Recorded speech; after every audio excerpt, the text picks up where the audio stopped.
Friends, welcome to Sana Tamil cooking. இன்றைக்கி நம்ம சேனலில் என்ன பார்க்க போகிறோம்னா, ஒருத்தவங்க முறுக்கு மாவு வேணும்னு கேட்டிருந்தாங்க. நாங்கள் தீபாவளிக்கு தான் ரெடி பண்ணலான்னு இருக்கேன். முறுக்கு மாவு ரெடி பண்ணி கொடுக்கலான்னு இருக்கேன் எல்லாருக்கும். இப்போ ஒருத்தவங்க 2 கிலோ கேட்டிருக்காங்க. அதுக்காக நான் இப்போ ஒரு 3 கிலோ அரிசி கழுவி காய வைக்க போகிறேன். அதுக்கு ஒரு 3 கிலோ அரிசி எடுத்துக்குவோம். நம்ம பச்சரிசி என்ன அரிசின்னு பார்த்தீங்கன்னா 5000 பச்சரிசி. அதில் ஒரு 3 கிலோ எடுத்து நல்லா ஒரு 4-5 கழுவிட்டு காய வச்சிடலாம். காய வச்சுட்டு நான் என்ன ஜாமான் சேர்க்கணும்னா அப்புறம் பார்க்கலாம். நல்லா கழுவிட்டு ஒரு 3 கழுவு 4 கழுவு கழுவிட்டு காய வச்சுக்கலாம். வெயிலில் நல்லா தண்ணியை சுத்தமாக வடிகட்டிட்டு காய வச்சுக்கலாம். காய்ச்சல் வந்து 1 நாள் காய்ச்சலாக இருக்கும். இந்த முறுக்கு மாவெல்லாம் நம்ம இது ரெடி பண்ணோம்னா 1 நாள் காய்ச்சல், இல்லைன்னா 2 நாளைக்கு காய வைக்கலாம்.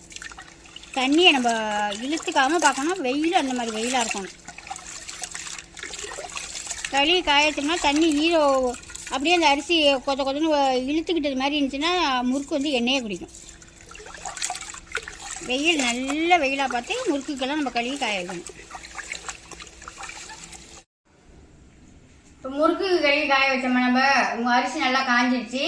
இப்போ வந்து அதுக்குள்ளே ஜாமானாக சேர்த்துடலாம். அதுக்கு வந்து நான் 3 கிலோ அரிசி கழுவி காய வச்சுருக்கேன். 3 கிலோ அரிசிக்கும் 300 உளுந்து, வெள்ளை உளுந்து. இதை நல்லா பொன் வறுவலை வறுத்துக்கலாம். நல்லா அடுப்பை கொஞ்சம் குறைச்சி வச்சுக்கிட்டு வறுத்தோம்னா தான் நல்லா உள்ளேயும் நல்லா வெந்து வரும்.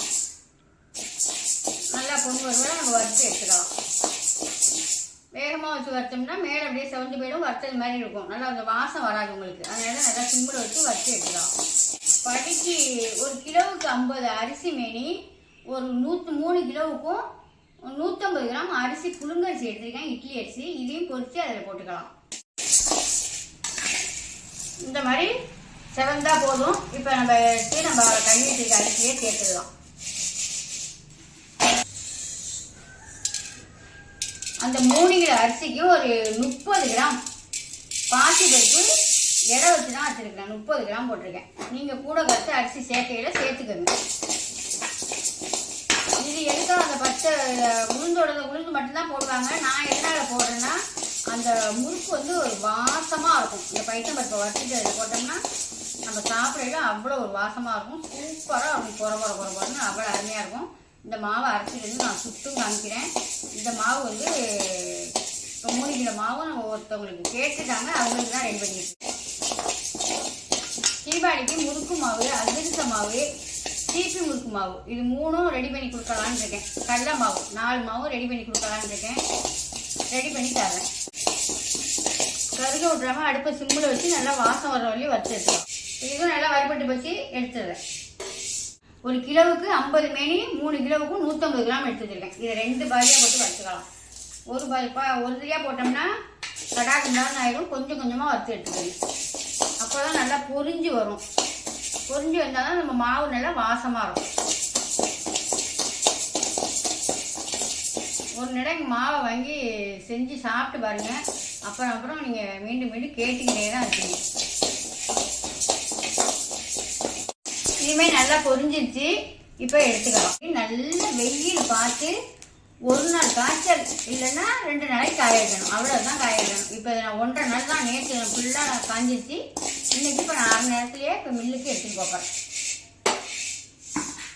2-3 நாளைக்கெல்லாம் காய வச்சாக்கா தண்ணி கொத்துக்கிட்டு அந்த அரிசி முறுக்கு மாவு வந்து எண்ணெயை இழுத்துரும்.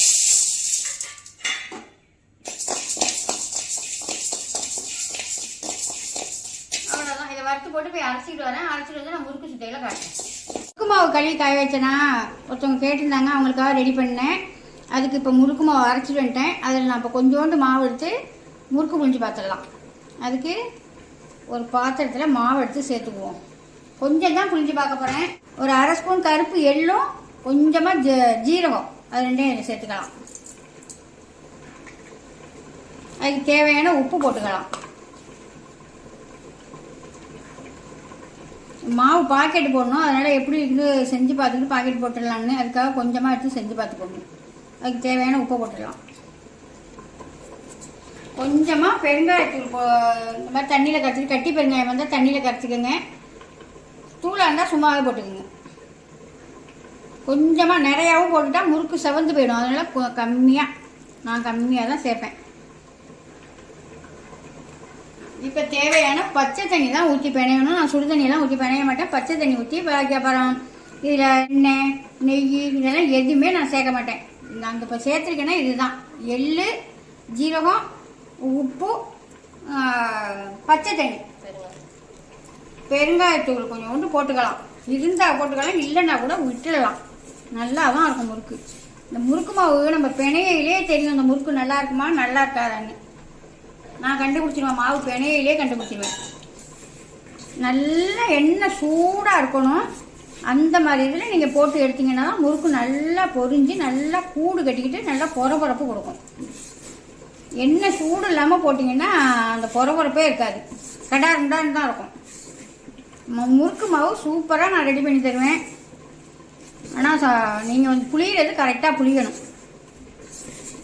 எண்ணெயை நல்லா சூடு பண்ணிக்கிட்டு அப்படி புளியணும்.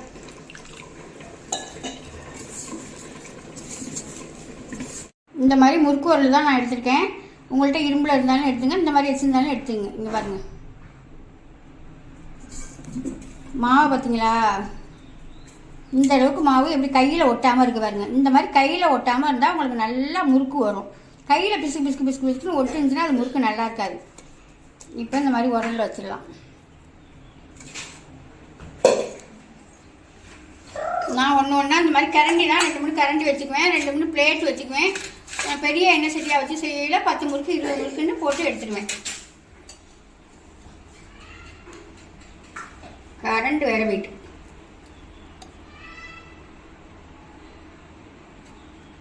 லைட்டாக அப்படி அமைக்கி விட்டுட்டு